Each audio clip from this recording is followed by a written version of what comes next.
Welcome to the Panel Zone. Alright, so can we ask you? Where are we? You're in the Panel Zone. Are you sure you are not a superhero or extremely gifted person? Welcome to the Panel Zone. Hello, everybody, and welcome to another episode of Panel Zone. I'm Zach. I'm gonna do my own thing, Cobb, And I'm Ari, kill that guy, Levinson. and we have ourselves a super special guest today. So please introduce yourself. Mobankiki or Joshua Myers. I'm just trying to find my spot. Hey, it's all good, man. Banger. Welcome to the show. How you doing, man? I'm doing good, and you? Doing wonderful. Thank you so much for joining us today. Of course. So just tell people a little bit about yourself. I'm an artist from Columbus, Ohio. I have two books. Well, I have two books right now. I'm working on a third. The first one's Osmodeus Chapter 1, and I'm currently working on the second chapter. Planning to have it done by next month for Atlanta Comic Con. And I also have a book with one of your previous guests, Tim Bevins, called Inking Under Pressure. And yeah, I've just been trying to find an opportunity in this art world, you know. Right. Well, awesome. We're happy to have you on. Speaking of recommendations, first we'll get into our daily recommendations. My recommendation is the current Jason Aaron Ninja Turtles run by IDW. It has been continuously really engaging, and I love this interesting storyline that they've been building for a few issues now, kind of showing the drift of the brothers and them coming back together. I really love this art, especially this recent issue number 9's art by Juan Ferreira is amazing. It's gorgeous. So definitely check this one out. All right. My recommendation is, I'm consistent. If anything, it's the Image Transformers line. Great story, great art. Love the book. Transformers fan. I also want to note something a little bummer though, is that I've heard that Daniel Warren Johnson might no longer be involved with the comic to work on a different project anymore. What? I know. I need to double check to find credibility, but I did hear from Ian, another previous guest of the show, that he may be stepping away from the book. And what makes me really sad is that Daniel Warren Johnson in the early issues of this book kind of did everything. Right. Penciling, coloring, writing, everything. Man, So it's really about to change. Right. And I think it'll still be good, but I can't help but be a bit worried because I feel like Daniel Warren Johnson, among other people like Jorge Corona and Mike Spicer, are the Image Transformers comic. And I'm both excited and nervous for possible changes if he is no longer going to be involved. Joshua, any comics you want to recommend? So I got to shout out Osmodeus Part 1. My first book is about a recently appointed Grim Reaper who's trying to navigate between the living and spirit realm. And as he's doing it, he finds this elf named Zola who's been astral projecting. He has to get her back to her body before someone else can take it. I plan on having Chapter 2 out by next month. It'll have a lot more pages and a lot more detail because the first book came out while still in college. But I got one more. It's an older book, but I recently just finished the trade for the Maximum Carnage. Ooh. For the Amazing Spider-Man. Yeah. Yeah. I heard good things about it. And I guess that will lead us into today's topic of the Spider-Verse films. I don't know if we've referenced it before, but this entire podcast is based off of an old podcast we did in 2019 called Comic Chatter, and we had talked about at the time Into the Spider-Verse. The movie was relatively new at the time, so we talked a lot of good things about it. So that's the inspiration for this episode, and we're going to address Across the Spider-Verse and Into the Spider-Verse. And beyond. And the eventual beyond. Eventual, whenever that thing actually does come out. That thing's in production hell. Oh, those. What was the name of Miles Morales' voice actor again? Oh, Shamik Moore. Shamik Moore, shut the fuck up. Shamik Moore needs to be You need to be quiet. Quit it. This man is down in the trenches bad. Oh my god. I have never seen a man like that. I need my Gwen. My Gwen, guys. I'm too distracted by my Gwen's hot. I need her, guys. My Gwen, notice me, please. I'll make sure not to snap your neck when I catch you with the spider web. You know how I knew he was down bad? How? He was drawing her with no reference. And that's a zing. Boom. Boom goes the dice. Shamik clownery aside, when Spider-Verse was initially announced, I did not know what to expect. A Sony animated Spider-Man movie. Like It was sort of unprecedented, really. Oh, absolutely. At the time. You know, like that was like we already knew like Sony was like the mastery of messing up Spider-Man things. They messed up Amazing Spider-Man. They messed up with Mobius, and now Morbius. I don't. That movie's so bad. It made more billions of dollars. I don't know what you're talking about. I need my more bills paid for my therapy. And Madam Web, the existence of Madam Web. No, the fact that people actively signed on to work on that movie is crazy. That the costume leak from that came from a cranberry juice bottle. Bro. Okay, so basically we know Sony hasn't had a good track record of competence. However, when Into the Spider-Verse came out, it blew everyone away. Like we had never, like not only haven't seen a comic book movie like this, but we haven't seen a animation film like that, point blank period. The unique, beautiful animation style that is beautifully combines 3D animation with this 2D elements of 2D aesthetics and slower animation frame rates for more impactful action scenes to match a comic book aesthetic is like not even heard of. Like it had pretty much changed the game for what. Going forward with future animation projects with Puss in Boots. Yeah, Puss in Boots: The Last Wish, one of my favorite animated movies all the time. Definitely took a page out of Spider-Verse books, and some very good fight scenes in that movie. TMNT Mutant Mayhem. Definitely. Yeah, that one was good. I love that one. We saw that together. Yeah, we did. That was really. I think that's probably one of my favorite TMNT movies. I also think a few games like resemble it too, like the old Ultimate Spider-Man game. There's a costume in the game as well that has like the frame slowdown. Oh yeah, for the PS5 game. Yeah. Oh yeah, for that one too. Yeah. Back on Spider-Man. You know, y'all seen the movie that was supposed to be made? Oh yeah, the Batman Beyond. That is a tragedy to say the least. Of course, there have been some Sony movies that have been de-shelved that are like Coyote. Coyote versus Acme. Like that's actually going to be released now. Yeah, the company that bought the day the Earth blew up bought the rights to it, and it's going to be released. And that's so happy because everyone who's seen that movie says it was great. Yes, I've heard nothing but wonderful things from both people who worked on it and test audiences. And I hope whenever that comes out, I hope that it shows that Warner Brothers stop being dumb, and also Sony stop being dumb. Just movie studios in general, just stop being dumb. Stop making movies almost complete and then using them as tax write-offs. Just because you have properties doesn't mean you have to use all the properties that you have. Like who is like, keep in mind, Paramount is the same company that gave us the TMNT movie and the live action Dora movie. Like, who was begging for a live action Dora movie? Like, oh yeah, I forgot about the existence of that movie. Oh my god! You know, the head to that, she was in Madam Web.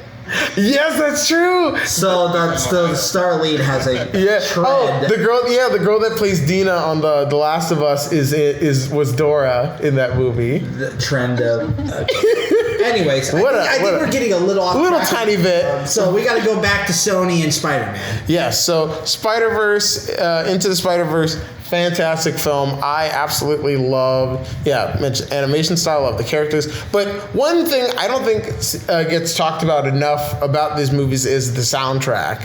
Oh, I have some of the songs, like the soundtrack of the movie, on my liked songs in Spotify. It has an amazing Metro Boomin. It's just both first one and second one. Like I keep going back and forth between like which ones I like. Like some days I like. I think that the first Into has a lot more of a movie soundtrack quality kind of stuff. It sort of sounds like a more grandiose film kind of soundtrack. But like Across the Spider-Verse is a lot more like, these are like Billboard hit songs. These are like genuine songs that could work in a movie versus like songs that were made for a movie. Like they would work outside of it. Yeah, exactly. Like these are hits. Like you don't get someone like a hit maker like Metro Boomin to like not come through and like make bangers. Ultimate bro. The spectacular, amazing, ultimate bangers. Superior bangers. Now I love these soundtracks are so good. I keep going. I don't know which. There's so many songs on each ones I like. What was one of them? Hummingbird. Oh, I love Hummingbird. Hummingbird is my favorite too. James Blake and Metro need to do more stuff together. It's used so well in the scene in Across with Miles is chilling in his room and everything just starts floating when the chorus comes in. See, when the track and the scene like that go so well together, it's just really shows how well made the movie is. Absolutely. They gotta bring them back like exclusively for the next one. Oh, absolutely. Like I always wondered, like, who else could they get for the next soundtrack? You think Childish Gambino would work in a Spider-Man movie? I think that could work. I think that could work. That would be. I mean, hey, listen, you could never. I know you would never. Like, you would never ever hear me complain about Childish Gambino because, like, he made a cameo in Across because he was the Prowler. Spider-Man. Yeah. In that too. Yeah, he did the live actions and on the. The Ultimate cartoon. Yeah. He was Miles. Yeah, he was the inspiration for the character. Like that, I think that'd be such a full circle. He's already been so present. It would be really nice to hear, like, at least if they could give him a song, at least, preferably more. Right. Right. Like, I was not expecting to hear Nas of all people on this soundtrack. I mean, it works. I think Sway Lee, I'm not saying I want this to happen, but like, if Shamik Moore is not coming back for Beyond, I think Sway Lee would be a great pick for the role because he's the Sunflower. Yeah, I wish Shamik Moore is really good as the character, and I'm just really bummed that he's been kind of creepy. Like, it's just kind of sad where someone who as good a voice actor like that turns out to be not the best person. Absolute weirdo. Don't get me wrong. There have been worse allegations towards other actors and actresses out there. But I mean, you couldn't professional for some of the biggest animated movies of all time. Like, seriously? It's it can't be hard. No. Like he clarified it because he was at after the tweets went out when he was in the initial tweets where he talked about he's getting married. That's cool. He was I believe he was at a convention and he was like, no, it was not like that. Didn't mean to be taken in that context. That's all he had to say. Done. And then he went and took the picture with the actress from the Liz Allen actress from the Tom Holland movies, and then used that for promotion for his song. And then she's like, "Dude, you're weird. I told you to take it down. Why didn't you and you didn't? That's weird. You're weird." And it's such a messy situation. Like, the song itself he did was nice. It's just he could have had a much different rollout for the song instead of just trying to do all this extra stuff that didn't need to be. Like he had, there was like a little mini soundtrack from Into the Spider-Verse. It was the Spider-Man Christmas album where Peter B. Parker had like an album. Yeah, there was an actual like CD of that on streaming, and Shamik Moore has a song on that soundtrack, and it's good. You know, like he could have just regularly promoted the song for the movie, but he had to be all weird about it and do all that. There's a whole, like, you know, each act comparing to the other Spider-Man actors and everything like that as well, which was weird. Yeah, you know, it is what it is. I just, you know, I just hope he's able to, doesn't really affect any process of the move of Beyond. I personally hope for the finale of of Beyond that they defeat the villain with a bagel.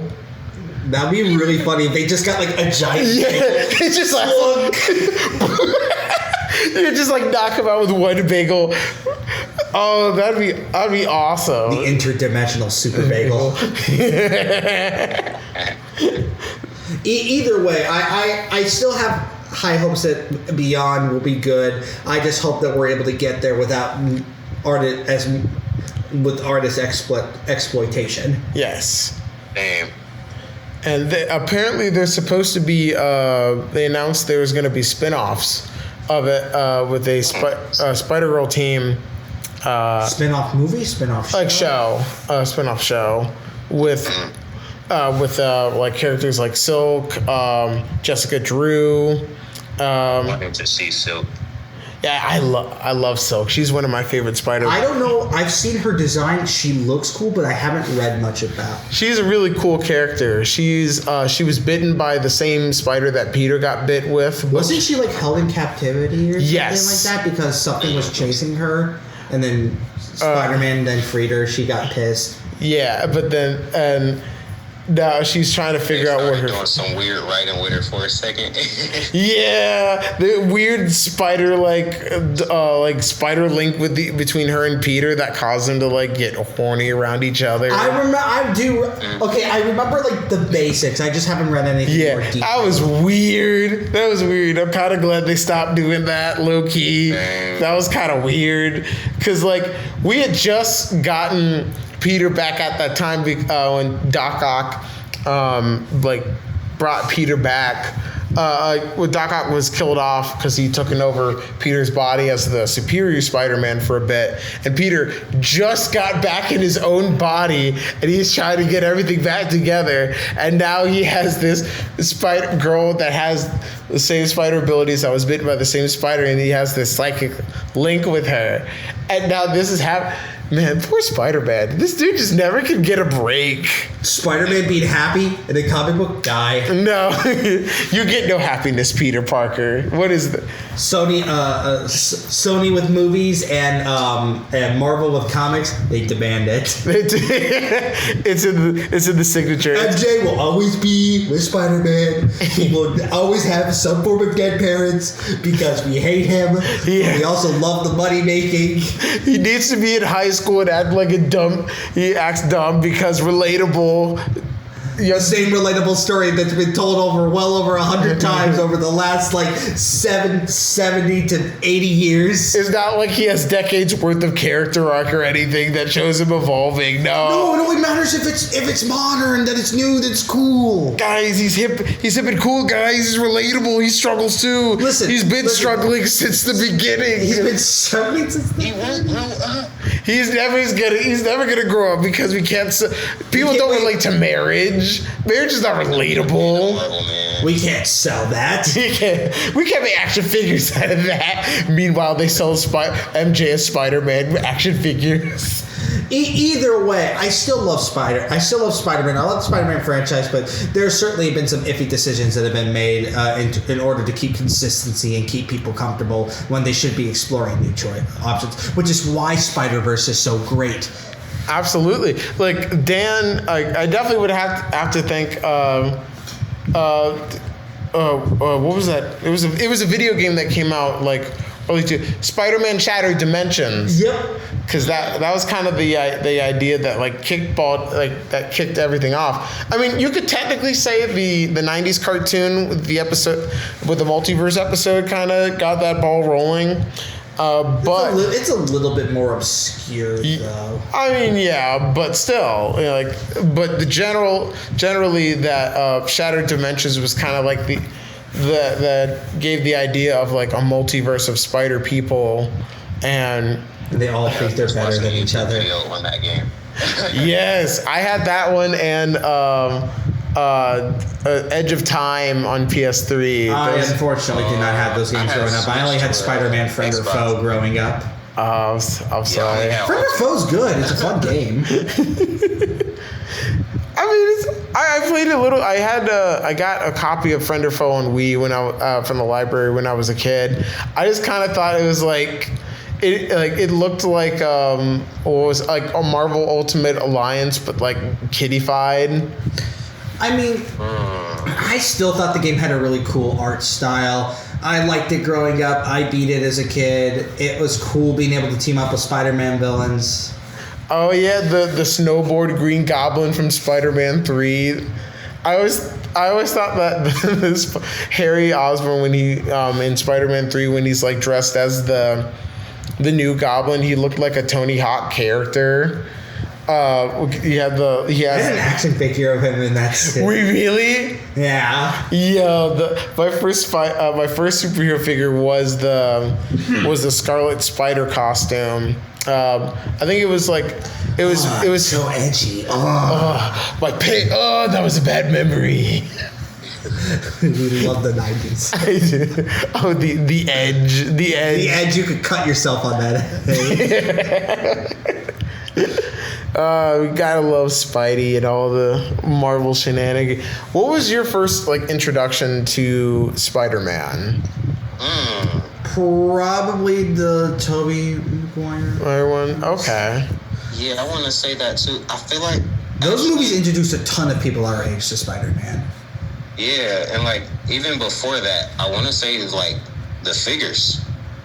I never really I liked, again, I based off my comic, I liked Transformers. Those were the figures I got. I didn't really get as many superhero action figures. I did have some, but I definitely think it was the Tobey Maguire Spider-Man movies that did it. Yeah, I had convinced my parents to paint my room red and blue with the Spider-Man things all over it. Coolest room on the block, I say.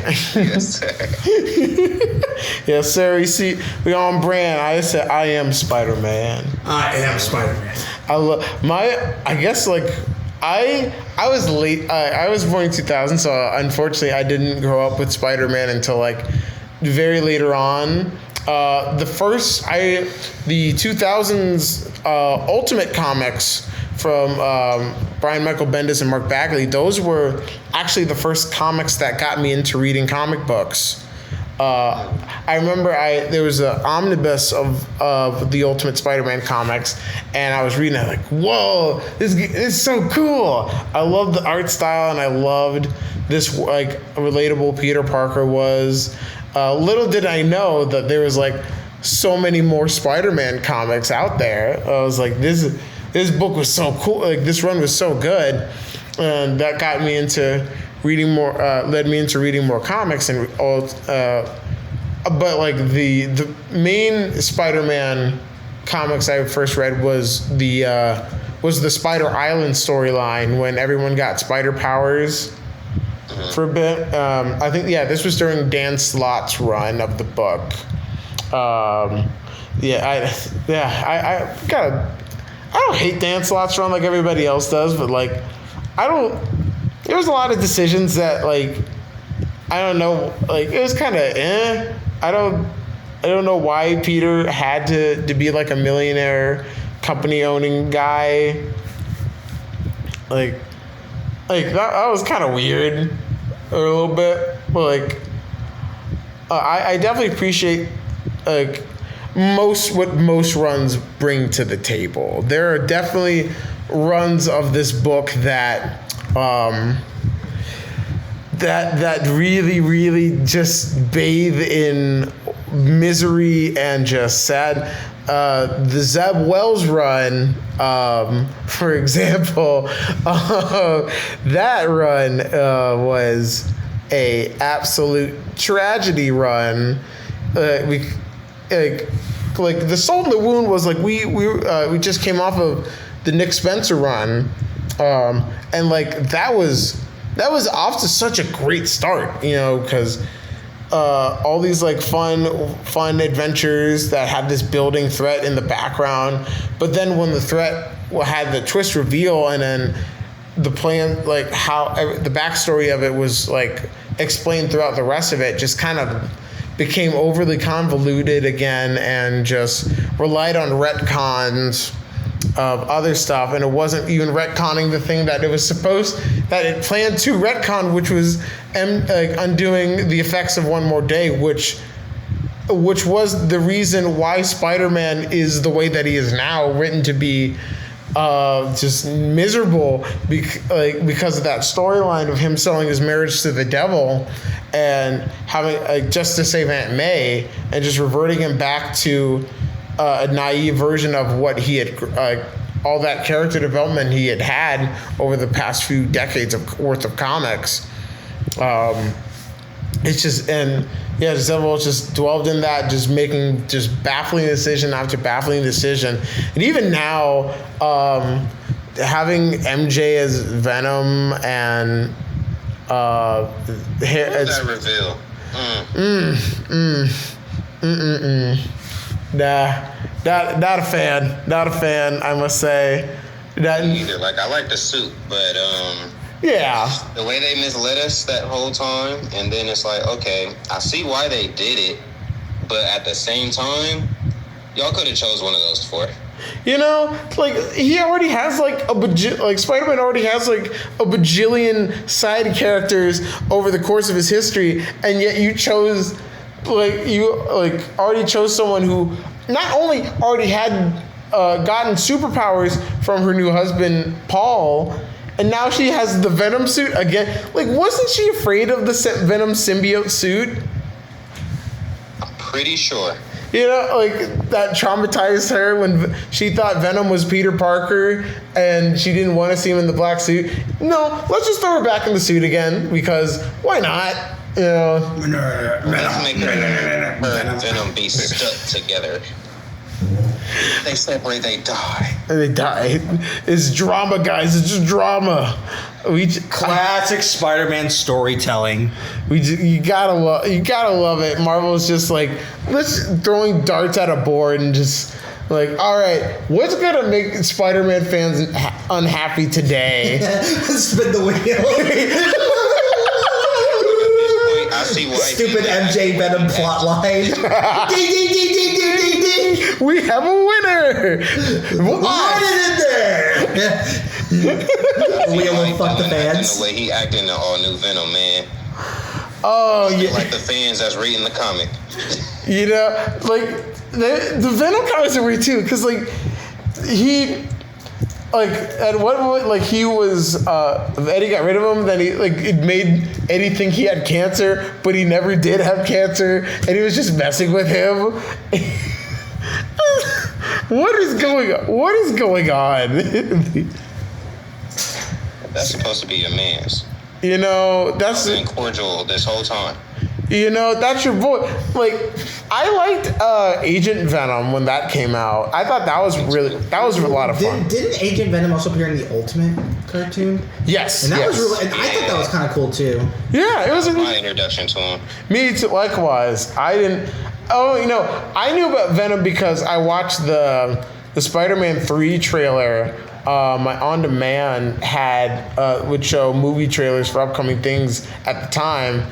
And I was scared of the Spider-Man 3 trailer because I thought the suit ate him when he swooped him up, and the sound effect when Peter got swooped up was so scary. Oh no. I'm gonna edit that in as soon as I find that trailer. I'm just gonna have that noise just go. We'll add it in post. All right, so I think we've talked about everything that we need to, unless there's something else, Spider-Verse we want to talk about. Yeah, I pretty much said all I wanted to say. Did you? Anything, Joshua? I'm mainly just excited to see how Prowler's going to be in this next movie. You know. Oh yeah. And Miles as Prowler. That is certainly one of the most interesting plot points I think is going to be in the next. Oh, for sure. I really would love to see, like, if there's a whole multiverse of Miles and they're the ones that like take him down. I think that'd be like introduce like a lot of like how they did with with Doctor Strange and the multiverse is like have the fan cast pick like different fan actors that were fan casted to be Miles in like the group of Miles that would take down the spot. I think that'd be a lot of fun. Like have an army of Miles taking him down. But you know we'll let them cook and we'll see what they have in store. So it looks like it's almost out of time for us in the panel zone. In the panel zone. So thank you all so much for listening. Thank you so much, Joshua, my friend. Thank you so much for coming on this show. I appreciate it. Where can people find you? You can find me at Mobankiki, Mobankiki, on Instagram, on Blue Sky, X too, but I barely use it, and YouTube, and my website is also that same name but .com. Yeah, that's everything. Oh, and Patreon. Awesome. And we record here locally at Pack Rat Comics. Make sure you support your local comic book business because, again, money makes the world go round, and they need to sell, so they'll write. Speak with your wallet, people. Thank you all so much for listening. Make sure you like, comment, and subscribe. And if you're listening to it on any platform where you get your podcasts, or Spotify or Apple Podcasts, please give this show 5 stars. That'll boost us in the old algorithm. I hope you have a wonderful day. But now it's time for us to exit the panel zone.